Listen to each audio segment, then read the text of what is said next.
סיפור זה מוקרא במסגרת פרויקט פאנפיקים לנובי 2023 של קבוצת ספרים בפייסבוק. כל הזכויות שמורות ליוצרות וליוצרי המקור. הקראה זיו וויטיס. There was a word for that. בהשראת הסדרה סטאר אנטרפרייז. Malcolm Reed sat in the mess hall, a half-empty plate in front of him and a fork halfway to his mouth, held forgotten in his hand while his gaze turned inwards, lost in thought, as distant from his location on the Enterprise as the Enterprise itself was from any known inhabited planet.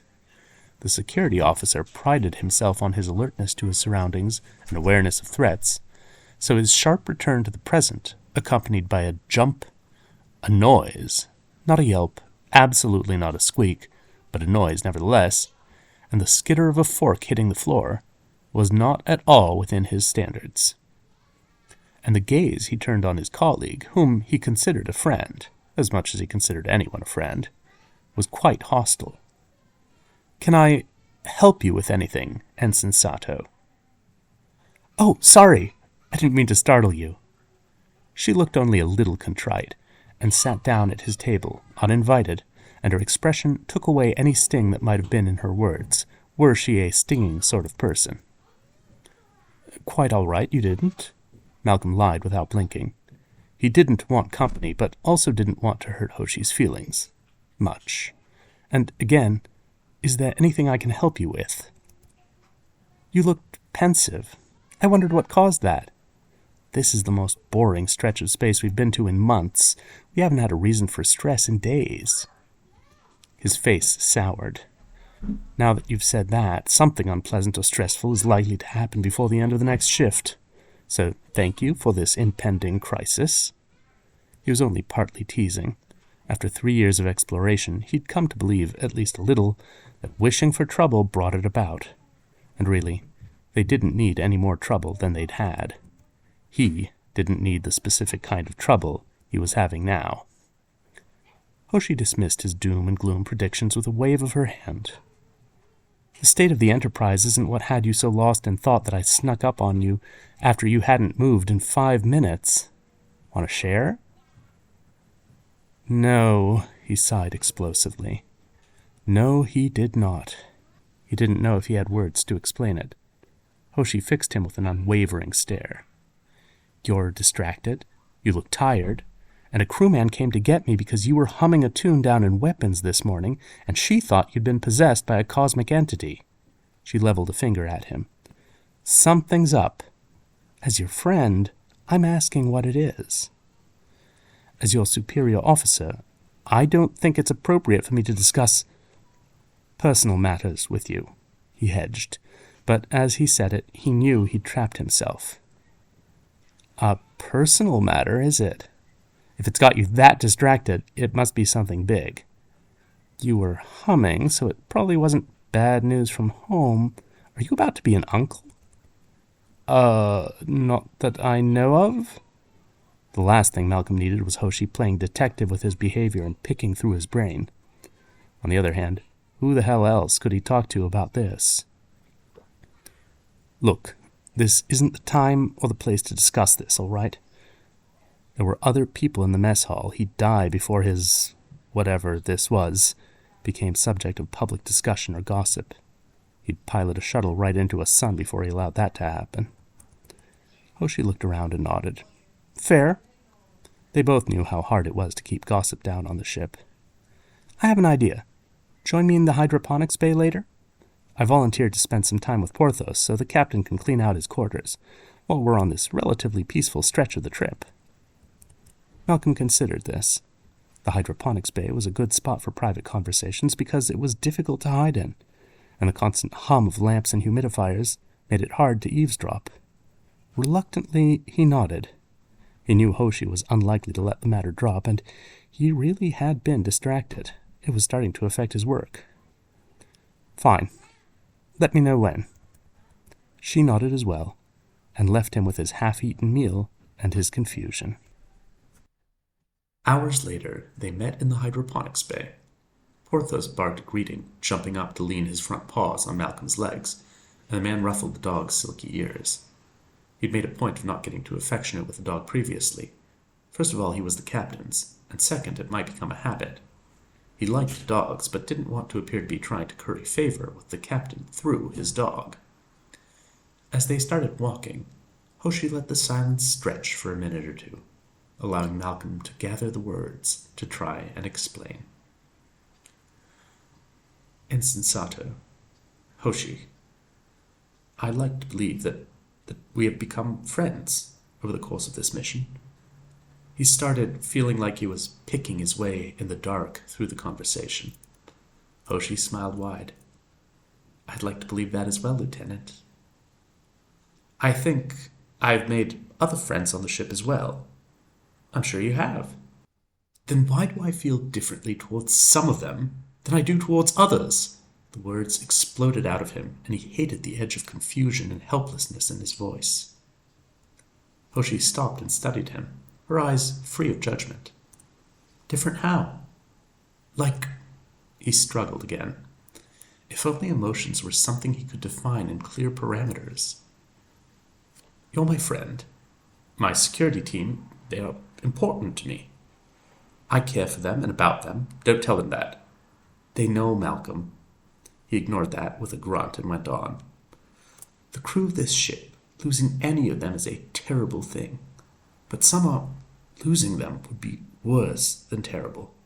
Seeing them improves my mood in a way I can't explain, in a way I haven't felt in years. I don't understand it. He wanted to add that he didn't like it either, but that would have been a lie. He liked it a lot, but was equally terrified of it. It sounds like you feel a deep affection for someone? Dare I say even love? There wasn't even a tiniest bit of teasing in Hoshi's voice, which was good, because Malcolm knew he wouldn't be able to handle his confusion being mocked. I don't know. Is that what love feels like? Wanting to keep someone safe, be near them, enjoy their respect and affection? He didn't mention the tingle every time they touched, accidentally or on purpose. The way his ears were sharper for that stupid American twang in the mess or in the corridors. The way not seeing him on for more than a day drove him to distraction. I'm 38 years old, Hoshi, and I haven't felt this way since I was 15. He knew he was blushing. His face felt hot, but in the dim light of the hydroponics bay it was easier to pretend that he wasn't. I'm not a teenager anymore. I can't feel like this. Why don't you tell me about when you were younger? How things went then? And give Porthos some attention while you're at it. He's been trying to get you to pet him for a while now. Without thinking about it much, Malcolm crouched and busied himself with the dog for a while. Low between the plants, not looking at Hoshi, it was easier to talk.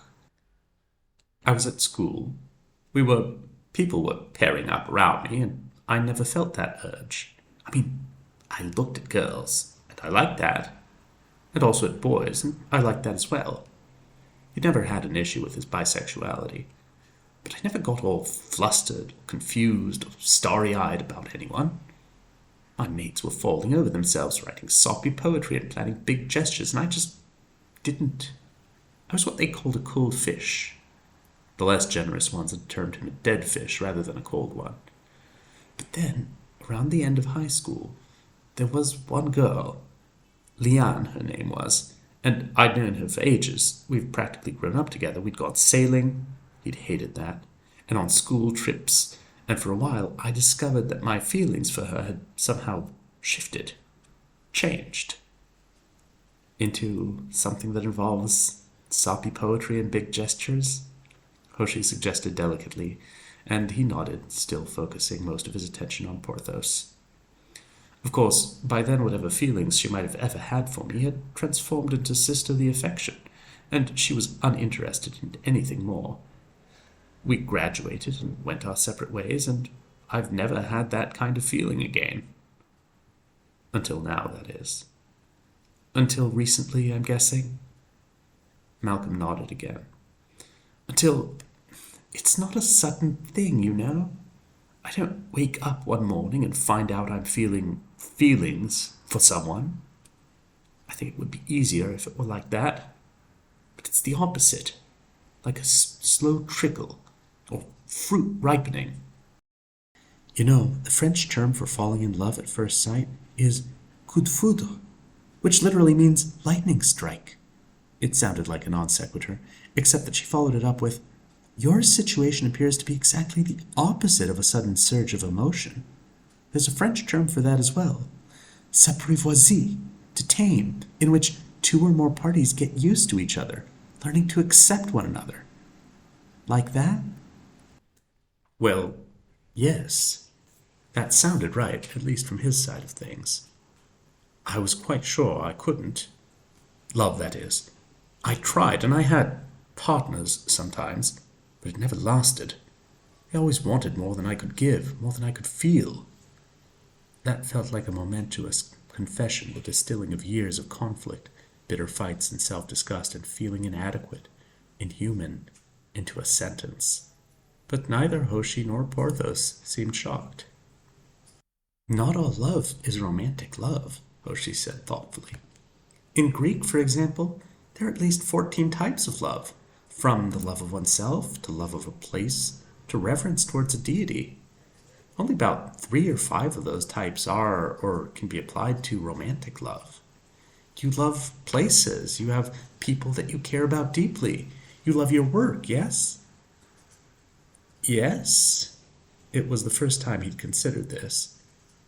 I suppose I do, but not candy and poetry love. The way people write novels about, or plays.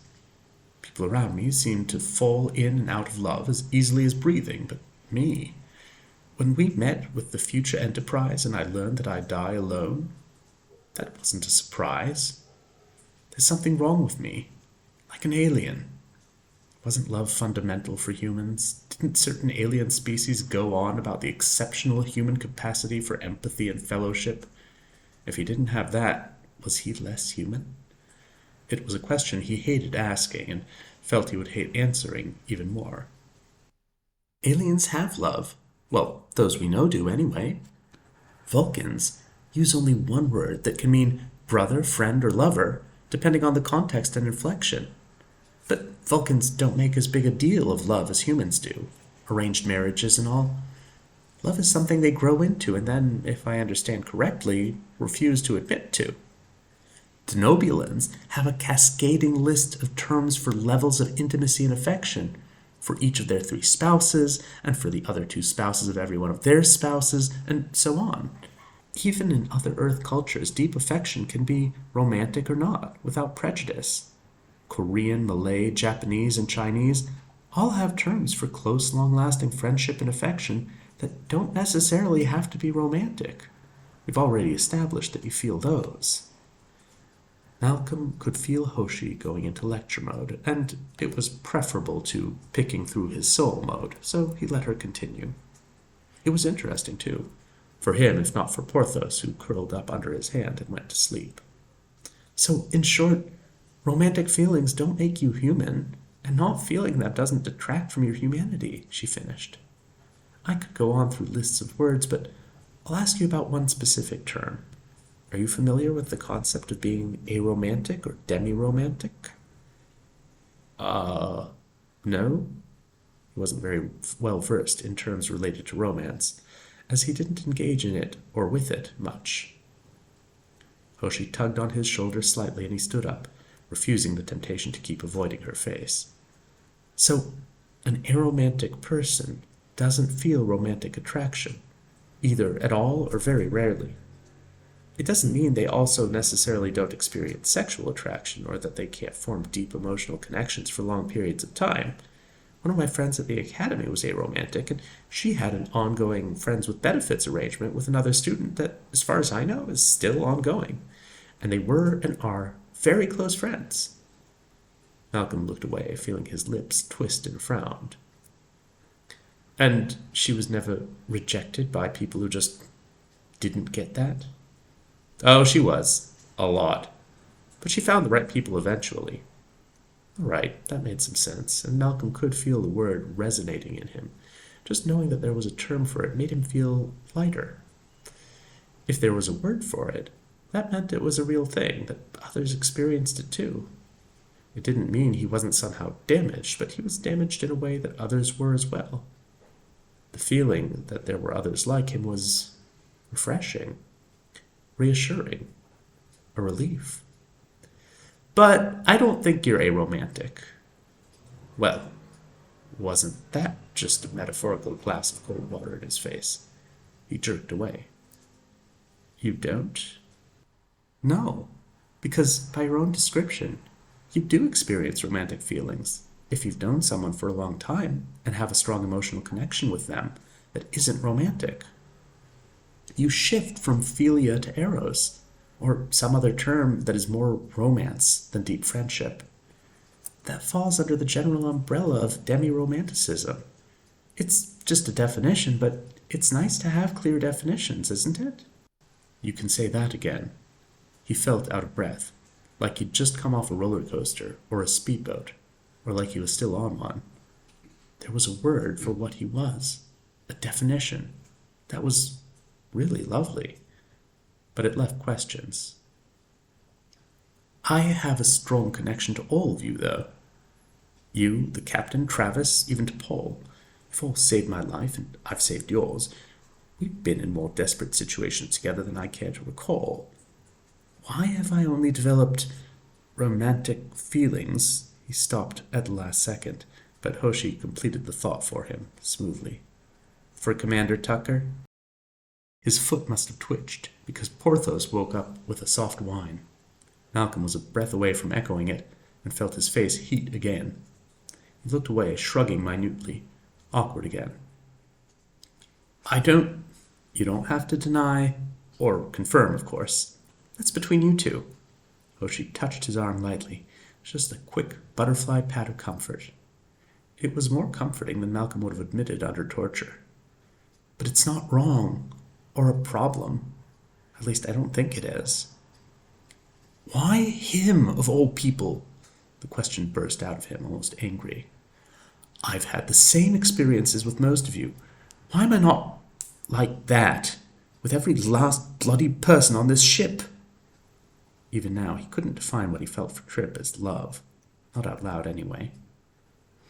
The heart wants what the heart wants. Hoshi shrugged like it was the most trivial thing. Just because you might need a strong emotional connection to develop romantic feelings doesn't mean that just anybody or everybody would do. Overthinking it will just send you into a loop. He was already in a loop.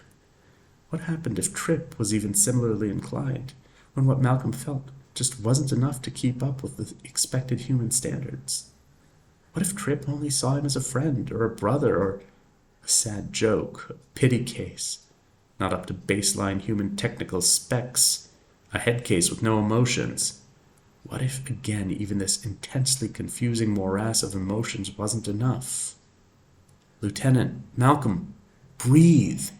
Fingers snapped in front of his nose, and he sucked in a breath, his head spinning slightly. Good. Again, in and out. Obediently he did, until things felt a little more balanced. Sorry, I just threw yourself into a loop, and your brain returned an error. Hoshi nodded. Come on, let's walk a little more. Porthos had his nap, but we're here to exercise him.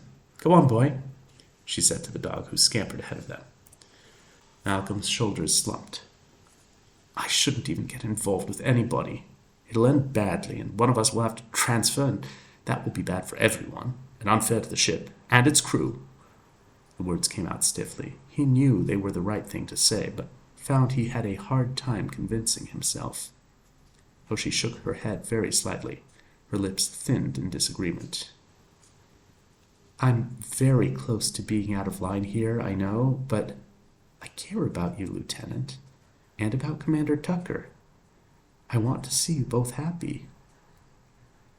He waved away the thought that she was close to out of line. They both knew she was well beyond the line, but lines of command and propriety blurred when they were both off duty, surrounded by plants and walking a dog, and when Hoshi, as a friend, had just put into words something he'd never been able to define himself, something he hadn't known had a definition. He could allow her a fair amount of leeway. I don't even know if he's interested. Oh, trust me, he's interested. Malcolm came to a dead stop. He is? Very definitely. He'd been waiting for you to wake up and smell the pecan pie for weeks, maybe longer. But he's very aware that he's your superior, even if it's not precisely the same chain of command. And apparently you had a whole army of girlfriends back home. He may have gotten a little drunk a few weeks back and told me that. With a groan, Malcolm buried his face in one hand. Oh, that. No, that. Remember all those relationships where I wasn't enough and couldn't be? Those. Hoshi nodded. Talk to him. He's not your superior in any way that's starkly considered unethical. And if you're distracted by what you feel for him, enough that you've noticed, and I'm sure others have, how intensely embarrassing. So you're saying, I'm saying, ask him to have dinner with you, in private, and see where it goes. Simple as that. Lieutenant, love is never simple. But yeah, in this case, simple as that. His breath caught on the L word, and he swallowed hard. Okay. It was just dinner. He could do dinner. Hoshi smiled and silently directed Porthos towards the exit from the hydroponics bay. Looked like they were done with their little chat. Malcolm felt drained, like he'd just run uphill for an hour, but also lighter, calmer. Somewhere inside him, a sense of peace unfurled hesitant wings. Ensign, could you direct me to, I'm sure there's some writing on being a demi-romantic? He rushed and stumbled through it, because once they were out in the corridor, he would not be able to discuss this. Oh, sure. I can send you books and articles and all kinds of media. I'd be very glad to do that. She was still grinning, and under other circumstances, he might have bristled at that, except that inwardly he was grinning too. Thank you for that and for everything. Malcolm let Hoshi return Porthos to the captain's quarters alone. He had a dinner to plan after all, and there was a word for what he was, and a word for what he felt. His worldview and perception of self had been aired out and folded back differently, but not unpleasantly. Personal growth at his age. How absurd. And yet there it was. He was still smiling internally when Tripp agreed to dinner even before he'd fully asked.